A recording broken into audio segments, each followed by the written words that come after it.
So we've just seen that the key to success in brand building is to build this strong mental network. That means you're more likely to be chosen by consumers. But in this session, we're going to be in the world of customers. And what I'm going to be talking about is the link between customer experience, expectations, and commitment. Then the benefits of stronger customer commitment in terms of retention and advocacy and spend.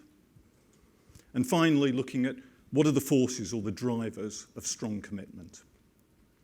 So John was just talking a lot about Direct Line and how they absolutely recognised that experience had to be at the heart of their proposition.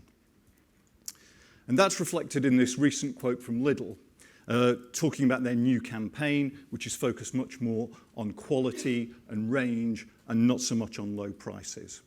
And I think it picks out two important points. Again, you know, that any campaign has got to be then reflected in the experience that your customers have, in this case in store.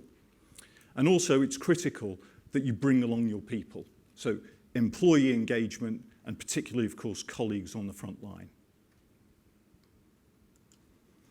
Okay. So I think we all know that as customers, we are more demanding, our expectations are rising, and we're looking now for more engaging experiences rather than just an efficient service and a good standard product. But our expectations come from our memories. So if we're perhaps new to the brand, our memory is going to be driven by advertising that we've seen, perhaps reading about the brand in social media, or friends or colleagues, conversations with friends and family. But then over time, our experiences become perhaps more direct, using the product, having interactions with customer service. And these experiences then reshape the mental network, the associations we have with the brand, and in turn, that then reframes how we look at our ongoing experiences. So a great example of experience management and delivery is Disney. So they deliver their brand promise through leadership excellence, and again, employee engagement is critical for them, and then service quality. And they know that if they keep up with customers' changing and rising expectations, that will deliver commitment. In their case, in terms of customers returning to their resorts time and again, but also, again, spreading positive word of mouth. Okay, so we're talking about customer commitment. So how do we think about customer commitment? Well, it's a combination of brand desire that John was talking about earlier, but also we add in some behavioural factors, things like perceived ease of changing which brand you're with, because we know that future behaviour is not always driven entirely by desire. There are things in there. So, you know, we know, for instance, a lot of us are not particularly happy with our banks. We don't really love our banks. We may think there are better ones out there, but we still don't switch because of those behavioural elements.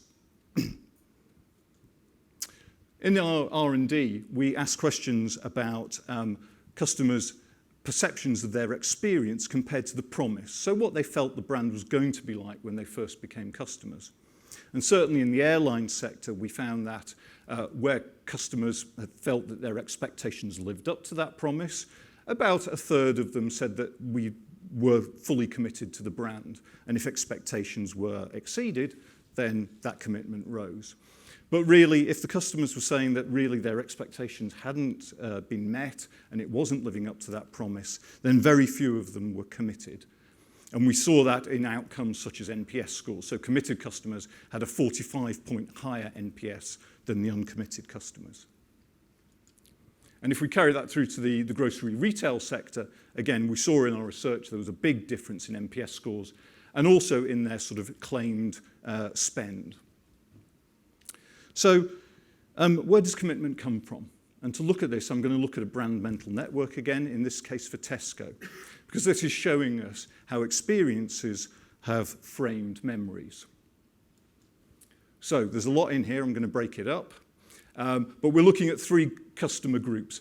Well, non-customers, uncommitted customers, and then committed customers. And all of them, when we look at the associations in their brand mental networks, have strong associations with Tesco around what you might well expect. Wide range, variety, convenience, affordability. But if we start with non-customers, and this is actually quite a small group, most people are customers of Tesco in one way or the other, The key thing that they associate there is more expensive. However, for non-customers, you've got associations coming out with poor customer experiences and a poor perception of the brand, not as good as it used to be. So the largest group is our uncommitted customers. And within this group, there aren't any negatives there. There's no negative associations with poor experiences.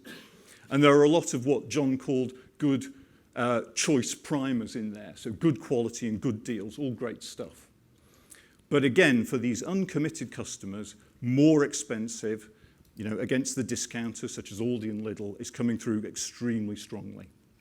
However, we did see, I think last week, Tesco announced their quarter one profits, sales for quarter one, and that showed a really good performance. And their CEO, Dave Lewis, was saying this was down to things like, yes, improving their range, but also the fact that millions of customers had got discounted prices via their club card.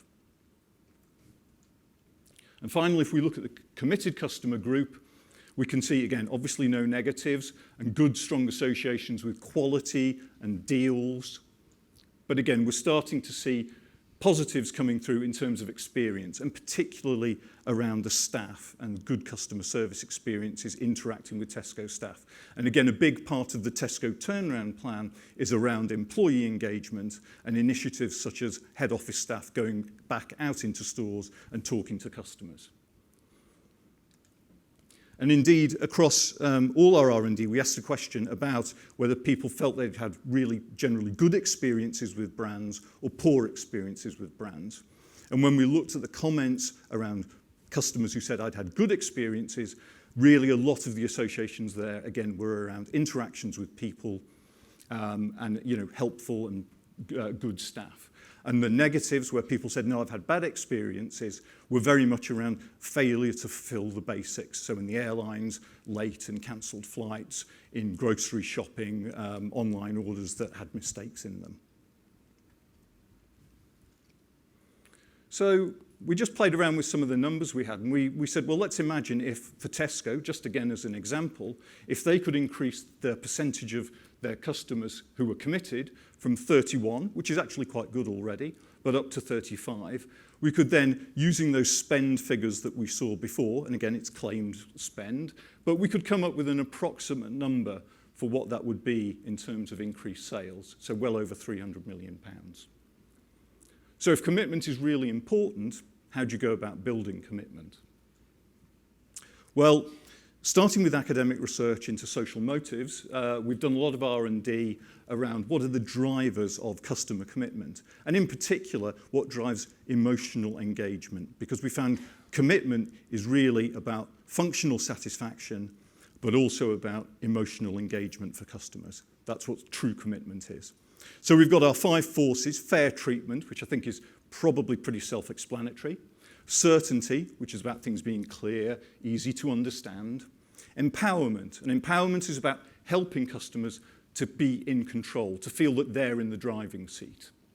Then recognition, which is about recognizing people, making them feel valued and special. And shared values is a sense that the brand is doing more than just thinking about their own profits. So those social motivations that were seen before. So all of these things exist, they're pretty sort of universal, but of course customers' needs and expectations vary depending on which category they're engaging with. So we can see that the drivers within the 3 categories that we looked at are somewhat different. Coming back to insurance, I think maybe not a surprise to see that fair treatment is really an important driver in insurance.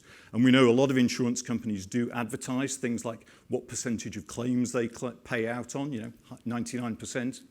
And again, coming back to Aviva, it's interesting that their latest campaign is talking about, now they're saying that existing customers will get exactly the same offers and deals as their new customers. And again, this has been a constant, complaint about all insurance companies, that they give offers and incentives for people to come and switch to them, but loyal customers who've been there for years get nothing. And in the grocery sector, it's empowerment, so this helping customers to feel in control that's coming out. So again, we know a lot of supermarkets offer things like scan as you go around go around the aisles, because then you're in control of what you're spending. You don't get a nasty shock at the checkout. And also, of course, online shopping helps a sense of control. And for airlines, again, picking up on what John was saying and the Virgin and Ryanair type of thing, recognition, making customers feel special is coming out more strongly for airlines. But I think it's also important to recognise that while these are kind of at the overall level, these kind of drivers will also vary when you think about the customer journey.